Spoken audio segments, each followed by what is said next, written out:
It's that time of the year again where big sales and great deals are popping up everywhere. And here is one of them. I present to you the Creative Bundle. If you want to learn how to paint landscapes, draw portraits, sew cute dolls, create fantastic dishes from around the world, or take up writing, this is the bundle for you. Whether you want all these things or just one of them, this bundle guarantees real Black Friday savings. Click the link in the description to learn more.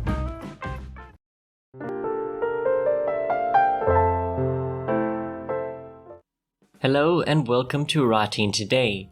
In this episode, I'll be doing a book review of Don Quixote by Miguel de Cervantes. As always, if you enjoy this video, please be sure to leave a like and subscribe if you haven't already. Without further ado, let's get into the review. Over the past 2 weeks, I read Don Quixote by Miguel de Cervantes, and the translation was by Tobias Smollett, not sure how to pronounce that. Don Quixote is a popular classic with many accomplishments in the literary world, from being considered the first literary novel and being the most sold book in the world. There's a lot to talk about when it comes to this book review. So with that said, let's get straight into the spoiler-free review of Don Quixote. First, a short summary. The story follows the self-proclaimed knight Don Quixote. Don Quixote is the name chosen by a hidalgo called, and I'm sorry if I butcher this name, Quijada. Although this doesn't matter much because he is referred to as Don Quixote throughout the book.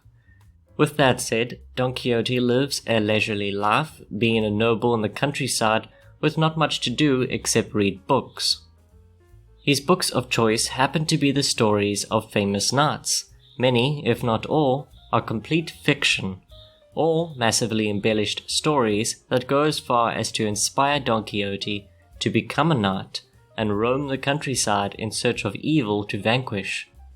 He dons armor, mounts his skinny horse Rozinante, and he rides out into the hot Spanish countryside with his neighbor and squire Sancho Panza.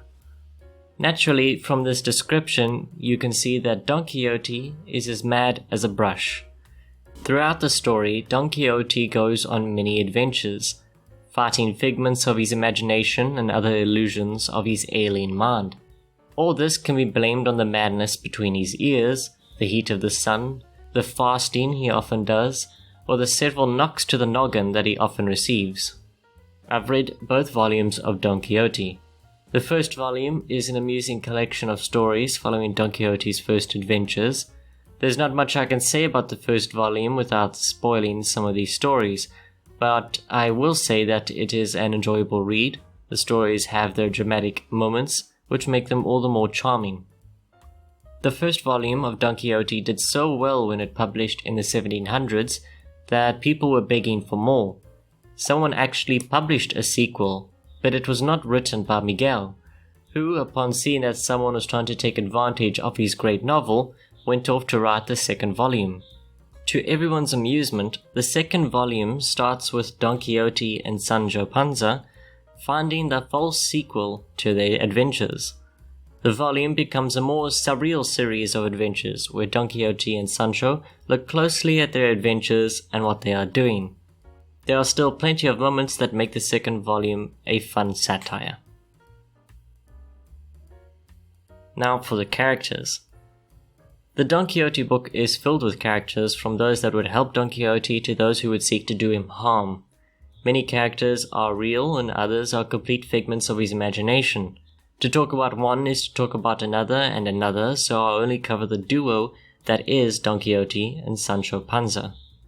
As I said earlier, Don Quixote is a middle-aged noble, nearing 50 years of age, who starts his journey with a head filled with adventure. While his character does develop somewhat throughout the story, he starts as a madman, an idealist, and a quick-to-action individual. When met with a problem, Don Quixote will often make a decision that he feels is most noble, but is often foolish. He will stand by that decision, and if it prevails, he will walk away proud. But if it fails, he will either be greatly saddened or go into absolute denial of what happened. From this, you'll come to know Don Quixote as a good man, but often misled by his madness or his gullible nature. In stark contrast to the clean and noble Don Quixote, we have his squire, Sancho Panza. Sancho Panza is far from an idealist, being a more down-to-earth individual who wants to come out of every situation alive and perhaps with something to show for it, preferably money. Sancho is a simple peasant who looks up to Don Quixote. Although the two often clash, most of the time they are there for each other. Sancho is the voice of reason in this story, trying his best to persuade Don Quixote that what he sometimes sees is not reality. Other times he is there to keenly encourage Don Quixote if it benefits him. While he is selfish and greedy, Sancho does care about his master and follows him into most adventures. Sancho is also a great comic relief in many more dramatic situations. One might say that Sancho is as half as mad as Don Quixote or twice as stupid, as he makes his own mistakes and wanders into his own silly situations, much like his master. Now for the writing style. The writing style for Don Quixote isn't easy to review, as I am reading the English translation. With that said, there are some core elements of the style I can comment on in regards to Miguel de Cervantes' writing, and some in regards to Tobias Smollett's translation. First, the book itself reads as a retelling of a fictional history that was created around the story that is Don Quixote. Imagine, if you will, that some historians and writers recorded the adventures of Don Quixote. These records were found and pieced together to make the story that is Don Quixote. Thus, the book is written in the third person, and all the better for it, as it is a fantastic tale. It evokes more wonder when written in the third person. Next, Don Quixote was written in the early 17th century, which means you can expect wonderfully long monologues, which often add to the comedy of some scenes or to the drama of others. Now, I've also read many compliments on Smollett's translation of Don Quixote. As I have not read any other translations, I will include this quote.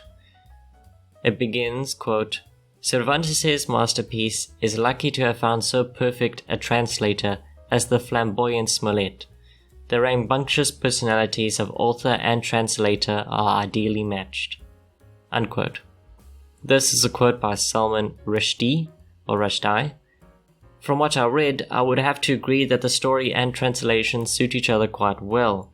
If one did not know the story was written by someone else and in another language, one could easily assume that the translation was the original. Yet, the genius of Miguel de Cervantes shines through, as I hope it does in all other translations into different languages. Now for my thoughts on Don Quixote. After finishing Wuthering Heights by Emily Bronte, I decided to tackle a classic that I've always wanted to start.